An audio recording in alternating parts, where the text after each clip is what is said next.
Hi viewers. இன்னைக்கு ஜனவரி 3 சிறகடிக்க ஆசை serial என்னாச்சுன்னு சொல்லி பார்க்கலாம்க்கு முன்னாடி சேனல் சப்ஸ்கிரைப் பண்ணாதவங்க மறக்காம சப்ஸ்கிரைப் பண்ணுங்க. இன்னைக்கு என்ன அப்படின்னு சொல்லி பார்த்தீங்கன்னா, இங்க வந்து அண்ணாமலை வந்து விஜயா கிட்ட வந்து அட்வைஸ் பண்றாரு. இந்த மாதிரி ஒருவேளை ரோஹிணி கோவப்பட்டுட்டு மலேசியாக்கே போயிட்டானா என்ன பண்றது? நீ தேவையில்லாம அவ மேல கோவப்படாத, அப்புறம் நம்ம பையன் வாழ்க்கை தான் இதாயிரும் அப்படிங்கிற மாதிரி அட்வைஸ் பண்றாரு. இதெல்லாம் கேட்டுட்டு விஜய் அப்படியே உட்காந்துருக்காங்க. இங்க மீனாவும் முத்துவும் பேசிட்டு இருக்காங்க. அப்போ முத்து கேட்கறாரு, நீ என்ன அப்பா கிட்ட நடந்த விஷயத்தெல்லாம் சொன்னியானோடனே, ஆமானோடனே, நீ திருந்தவே மாட்டியா? பார்லர் அம்மா தான் உன்னை மதிக்கவே மாட்டேங்குதுல, அதுக்கு ஏன் நீ இது பண்ற அப்படின்னு சொல்லி கேட்குறாரு. அப்போ உடனே மீனா என்ன சொல்றாங்க, அவங்க அப்படிதாங்க விடுங்க.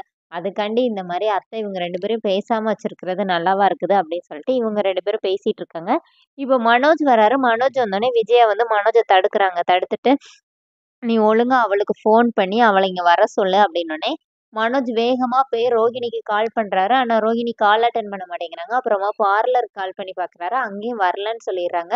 இப்ப என்ன பண்றதுன்னு தெரியாம இருக்கும்போது முத்து என்ன சொல்றாருன்னா, பொண்ணுங்க கோவப்பட்டா கோச்சுட்டு அம்மா வீட்டுக்கு தான் போவாங்க அப்படின்னு சொல்றாரு. இப்ப மீனா என்ன சொல்றாங்கன்னா, அவங்களுக்கு தான் அம்மா வீடே இல்லல்ல அப்படின்னோடனே, அப்போ அவ ஃப்ரெண்டு இருக்கால அவ வீட்டுக்கு தான் போவானோடனே, ஆமா ஃப்ரெண்டுக்கு கால் பண்றேன்னு சொல்லிட்டு வேகமா மனோஜ் வந்து அவங்க வித்யாக்கு கால் பண்றாரு. ஆனா அவங்களே ரோஹிணி ஃபோன் அட்டெண்ட் பண்ண விட மாட்டேங்கிறாங்க.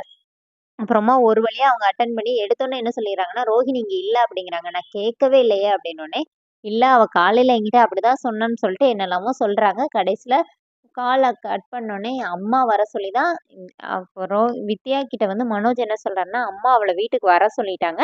வர சொல்லு அப்படின்னு சொல்லிட்டு ஃபோன கட் பண்ணிடுறாரு. இப்போ வித்யா வந்து ரோகிணி கிட்ட சொல்றா, இப்ப கூட அவங்க அம்மா கூப்பிட்டு தாண்டி உன்னை கூப்பிடுறாரு. கிரிஷ் விஷயம் இதெல்லாம் தெரிஞ்சுச்சுன்னா அவர் என்ன பண்ண போறாருன்னு எனக்கு தெரியல. அம்மா உன்னை வேணான்னு சொல்லிட்டாருன்னா வேணான்னு ஒதுங்கிருவாரா என்ன அப்படின்னோடனே இப்போ ரோஹிணி என்ன சொல்றாங்கன்னா, இதுக்கு ஒரு முடிவு எடுத்தே ஆகணும்னு சொல்லிட்டு வீட்டுக்கு வந்துடுறாங்க.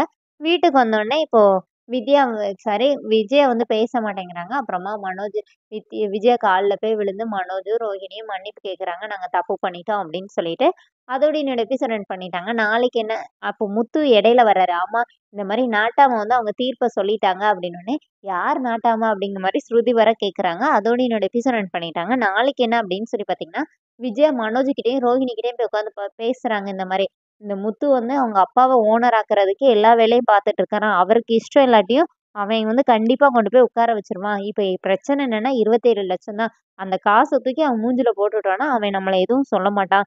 இப்ப அந்த காசுக்கு நீ தான் எதனாச்சும் பேசணும். உங்க மாமா கிட்ட பேசி உங்க அப்பா கிட்ட கேட்டு அந்த காசை கொண்டு வந்து அவன் மூஞ்சில போடுற வழியை பாருங்கன்னு இப்ப ரோஹிணி என்ன பண்றதுனே தெரியாம திரு திருன்னு முழிக்கிறாங்க. அதோட என்னோட எபிசோட் ரன் பண்ணியிருக்காங்க. தேங்க்யூ.